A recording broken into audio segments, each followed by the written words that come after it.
Shalom Bapak Ibu yang terkasih di dalam Tuhan. Renungan hari ini kita akan belajar tentang firman Allah yang menjadi tuntunan atau arahan hidup kita. Kita mau baca dulu di dalam 2 Petrus 1 ayat yang keempat. Demikian firman Tuhan. Dengan jalan itu ia telah menganugerahkan kepada kita janji-janji yang berharga dan yang sangat besar, supaya olehnya kamu boleh mengambil bagian dalam kodrat ilahi dan luput dari hawa nafsu duniawi yang membinasakan dunia. Nah, di sini dikatakan di awal ya, dengan jalan itu ia telah menganugerahkan. Dengan kuasa Allah yang sungguh ajaib ya, Allah itu telah menganugerahkan, memberikan kita ya janji-janji yang sungguh berharga. Ya. Janji-janji ini berbicara tentang firman-Nya. Ya, firman Allah yang sungguh berharga.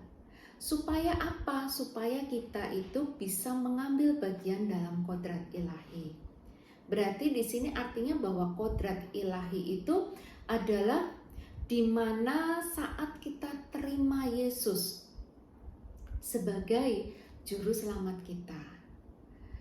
Nah, kenapa? Karena memang saat kita menerima Yesus sebagai juru selamat kita, artinya bahwa kita itu harus atau akan menjadi anak-anak Allah, ya.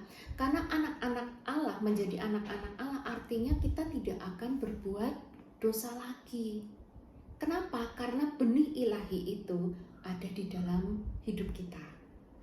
Nah, dengan adanya benih ilahi itulah kita tidak akan bisa berbuat dosa lagi. Ya, karena kita lahir dari Allah. Nah, terus yang kedua, di saat kita terima Yesus sebagai juru selamat kita, artinya bahwa kita itu harus, hidup kita itu harus lebih sempurna. Ya, dikatakan bahwa karena itu haruslah kamu sempurna, sebab Bapakmu di surga adalah sempurna. Jadi hidup kita ini akan lebih sempurna. Yang ketiga, saat kita terima Yesus sebagai juru selamat kita, kodrat ilahi itu artinya bahwa hidup kita itu harus serupa dengan Kristus. Karakter kita itu harus serupa dengan Kristus. Ya, di sini dikatakan bahwa barang siapa mengatakan bahwa ia ada di dalam Yesus, ya, ia wajib hidup sama seperti Kristus telah hidup. Nah, jadi Bapak Ibu, kalau kita mengambil bagian dalam kodrat ilahi, kita itu akan menjadi yang pertama anak-anak Allah yang tidak akan bisa berbuat dosa lagi karena adanya benih ilahi. Yang kedua, hidup kita akan lebih sempurna. Dan yang ketiga, hidup kita akan menjadi serupa dengan Kristus, karakter kita.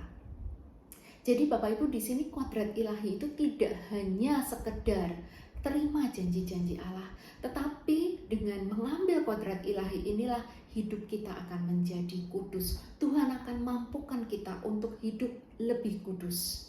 Ya, kenapa? Karena di sini Tuhan katakan dan luput dari hawa nafsu duniawi. Untuk luput dari hawa nafsu duniawi, hidup kita ini harus kudus, ya. Dan dengan kita hidup kudus, kita luput dari hawa nafsu duniawi yang membinasakan. Dengan hidup kudus, kita tidak akan binasa, Bapak Ibu.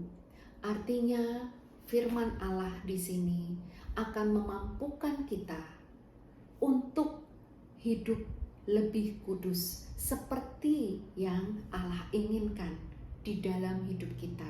Inilah standar Allah di dalam hidup kita, ya. Jadi Bapak Ibu, yuk kita belajar, ya.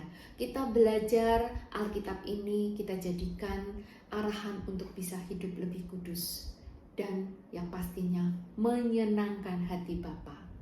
Terima kasih, Tuhan Yesus memberkati.